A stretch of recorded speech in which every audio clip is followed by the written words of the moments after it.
faculty, those here showing support on behalf of our Chancellor, Chancellor Dixon, and the Provost, as well as family and friends that have traveled to assist.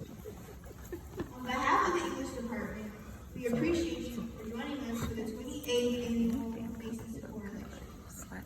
As we take time to celebrate our beloved English professors, Dr. Ernest Mason and Dr. John Support, who through their scholarly contributions and warm characters have made a significant impact in the development of our English department as we know it today.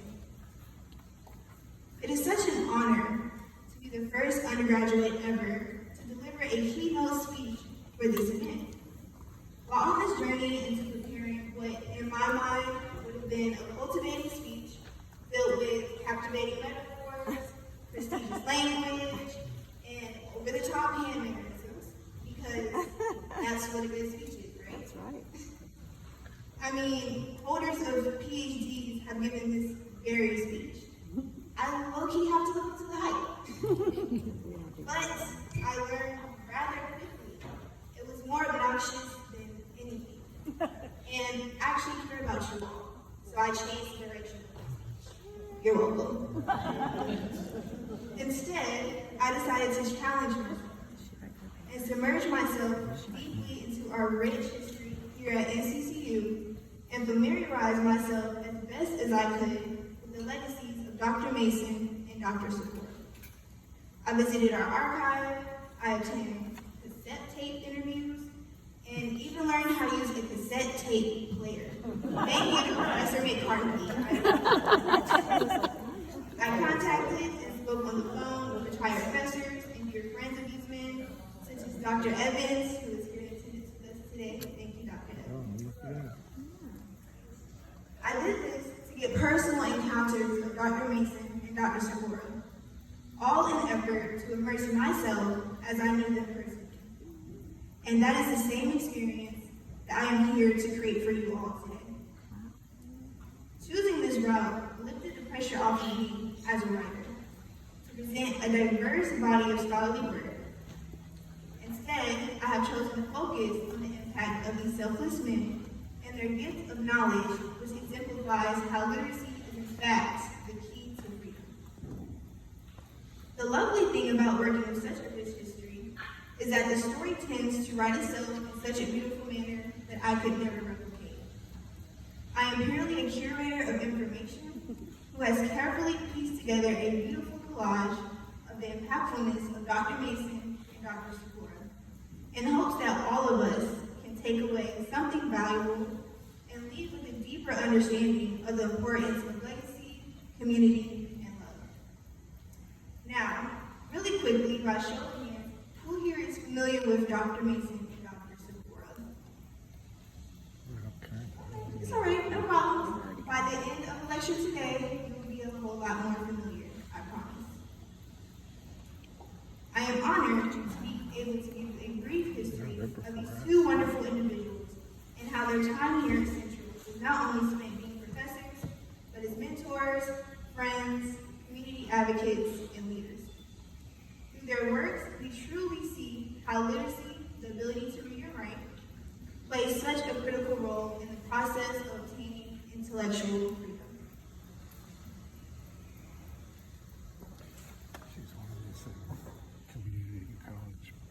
Dr. Ernest Mason was a North Carolina native who was born May 3rd, 1947 in Chapel Hill.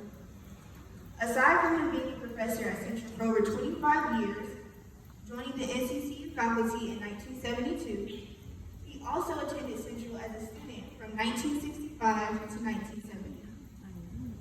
He received his undergraduate degree in English with a minor in philosophy, as well as his master's degree in English with a minor in history. He then went to receive his PhD in Humanities Interdisciplinary Studies with a minor in philosophy from Emory University in 1974. While doing my research on Dr. Mason, his passion for philosophy became apparent rather quickly. He mainly taught philosophy in English classes during his time here at Central. He also assumed other positions outside of being a full-time professor, such as being a director over Central's honors program from 1977 to 1985, and continued to teach honors classes even after his tenure was over. After doing some deeper digging, it came to my knowledge that Dr. Macy's passion for philosophy grew under the mentorship of another dear professor and one of the first-time full white professors to teach at Central, Dr. Menancy. As I was writing my paper, I found that if I didn't mention Dr. Menancy, I would be doing Dr. Mason a disservice. In an interview where Dr. Mason is reflecting on his friendship with Dr. Menancy after his passing, he notes himself as being a carbon copy of him, and in a sense idolized him and his intellect. Dr. Ernest Macy was a professor of German literature at NCCU.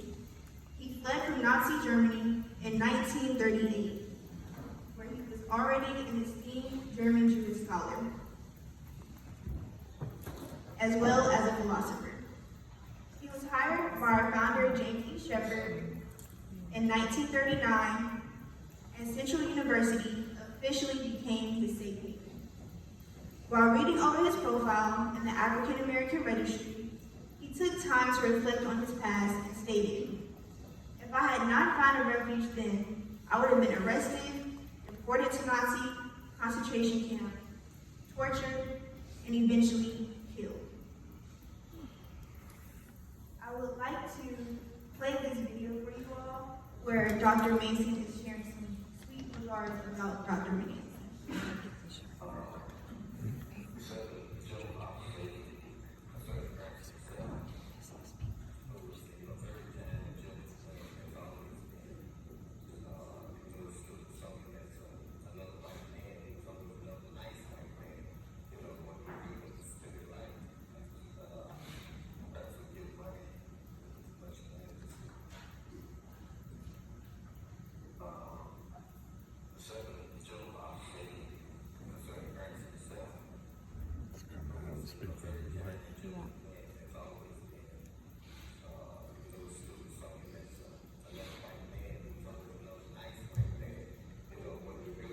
A nice white man.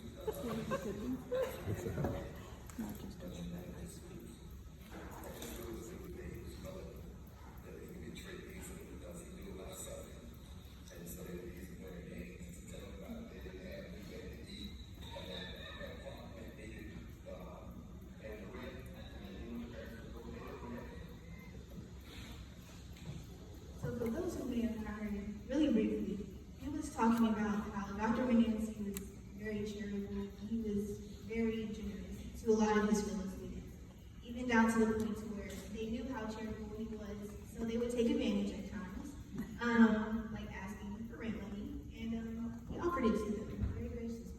So yes. So Dr. Ernest Menancy, Dr. Mason retired in 1973 and lived in Durham until he passed away on May 13, 1997. During this time at Central, he met a young Ernest Mason while helping him register for classes one day. Dr. Mason was a freshman at the time and wanted to sign up for his higher level philosophy class. At first, Dr. Menancy was opposed to this, but after talking with him, he decided to give him a chance to be a part of his class, and that was the beginning of their 30-year friendship mentorship. Dr. Mason's notes him as being a kind-hearted white man that even some of the radical black students were fond of, which was rare during the 60s for a young black writer. I'm sure you are. I have a clip from an interview which I previously showed to you all where Dr. Mason was speaking about Dr. Menancy personally. I personally believe that it is always important to pay respect to those who inspired us to become the best versions of ourselves. And Dr. Menancy's mentorship undoubtedly shaped him into becoming being the professor and friend that so many love and cherish. Bondage comes in many different forms. And for centuries, literacy has been weaponized against African Americans because our oppressors knew literacy was our true key to freedom. Literacy is a light, and it states the truth of the matter, allowing no room for spiteful deceptions. This is the very foundation that historically Black colleges and universities were formed on, and professors and faculty such as Dr. Mason are critical to the structure of maintaining the integrity of these institutions. His impact within the English department was profound not only because of his scholarly works, but also because of his ambition to uplift students and push them to use their voices, to utilize critical thinking skills, and assisted students in becoming self-guided learners. He was one of the main faculty advisors to assist in the creation of the publication of the 1982 volume of Exxon, Central's literary magazine, which I am currently the editor-in-chief of. And it is a true honor. Dr. Mason, on September 11, 1995, at age 48, Dr. Mason passed on September 11, 1995, at age 48. By simply reading over older articles from our school's Campus Echo, you can truly understand how much students appreciated Dr. Mason's support in being unapologetically themselves and becoming confident intellectual beings. Students of his gave their own testimony on how Dr. Mason personally impacted them. Nate Todd, a senior, said, "He was more than a teacher, but a friend as well. He didn't place restrictions on what you said in class. Other professors could have learned a lot if they knew him." Farrah Murden, a sophomore, she mentions him as being a nurturing teacher and said, "I learned a lot about myself as a person and about other people as well. He made me think about the world in a different light." Dr. Ernest Mason took a profound interest in existentialism philosophy, which focused on the freedom to create meaning in a world devoid of inherent purpose, focusing on one's search for their authentic self. He embodied this idea and became a testament to the philosophy he taught. Finding his purpose in the world allowed him to guide others to find theirs. Both Dr. Mason and Dr. Sikora had a very special presence that added to the ambiance of the English department. Both of them being obtainers of higher education enabled them to vastly influence those who seek them out for their academic excellence. And through their continued enlightenment of themselves, we also get to see how that motivated them to continue to leverage their education for the betterment of their community.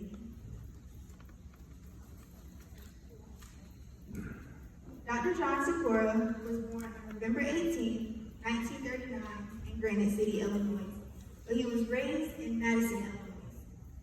He received his bachelor's from Bradley University and his master's in 1963, as well as his PhD in 1972 from Princeton University. Dr. Sikora was heavily immersed in the world of academics and became an esteemed scholar. He was appointed to many fellowships, such as one through the Fulbright program, where he received mentorship from Woodrow Wilson, the 28th President of the United States, and many other great intellectuals. He also served as a Woodrow Wilson teaching intern at St. Augustine's College in Raleigh. He officially began his profession in academia in Western Illinois University. There, he served as a department chair for English and journalism through 1978 to 1983, as well as a fellow at the National Humanities Center. Dr. Sikora began to work at Central in 1983, and as an English professor. During his time at Central, he also served as an interim dean of the graduate school from 1991 to 1995, and as well as the interim director of the Office of Sponsored Research. He was one of the recipients of the university's award for teaching excellence. Aside from his work career at NCCU, he was a prolific writer and is the author of many books and had over 30 scholarly articles published. His workings mainly focused on slave narratives, and his work was recognized nationally and internationally. Some of his works included Genre, Authenticity, and Authority in Antebellum Narration, William Wells Brown, and the African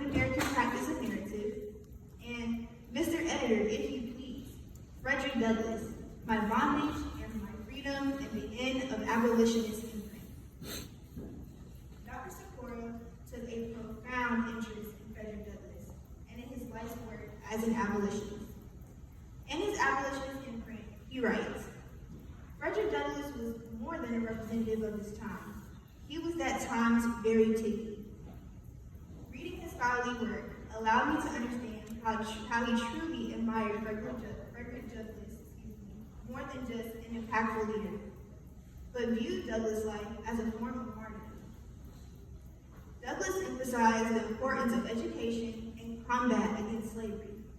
He famously stated, "Knowledge makes a man unfit to be a slave," putting emphasis on the transformatives that literacy offers in the process of achieving true freedom.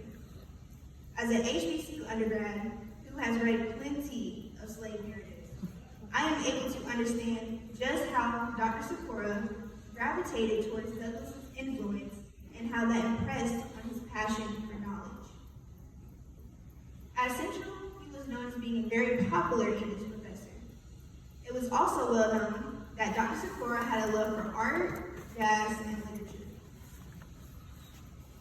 In his classes, many of his students spoke about how in the classroom, he was able to easily create parallels between developments in jazz and the history of African American literature.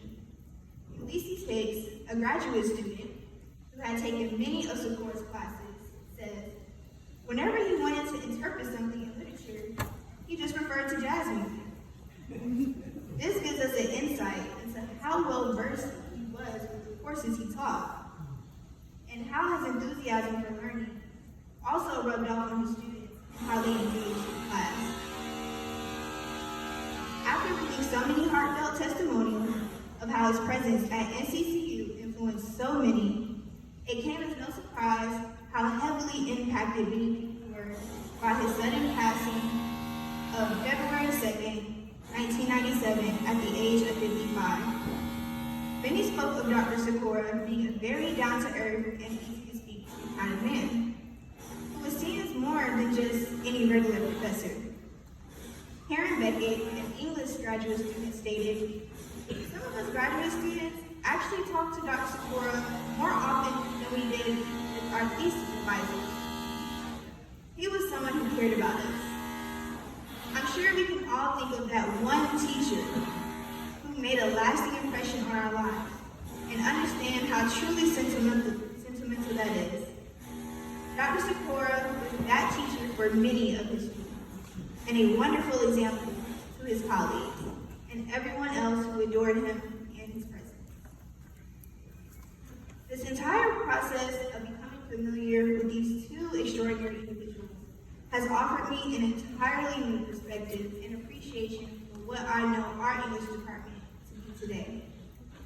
Researching Dr. Mason sparked my own thoughts around what I found my purpose in life and delved into the question of, what is my why?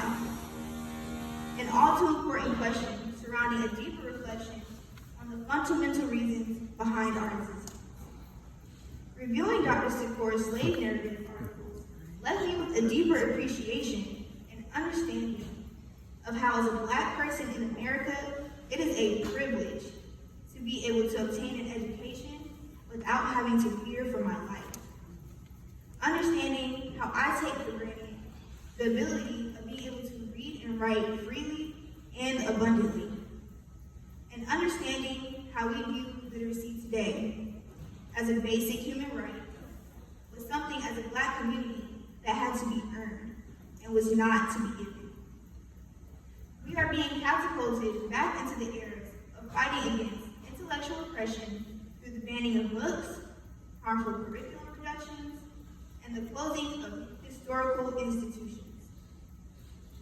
As frightening as it may seem, it is now that we have to understand that textbooks and historical institutions do not keep our history alive. We do. It is now that we have to understand knowledge is power, and it must be used to combat the evils of the world for the sake of spreading love and creating unity. fellow Eagles here today who are choosing to liberate yourselves through education. Remember to trust your wings and let the wind beneath them allow you to soar above any limitations and adversities placed in your way. And to everyone else here today, as you head back to class, work, or home, think about what your purpose is and how you will actively be using it as an agent of change, as our beloved professors, Dr. Mason and Dr. Sikora once did. Thank you for everyone for joining us here today where purpose takes flight. Thank you.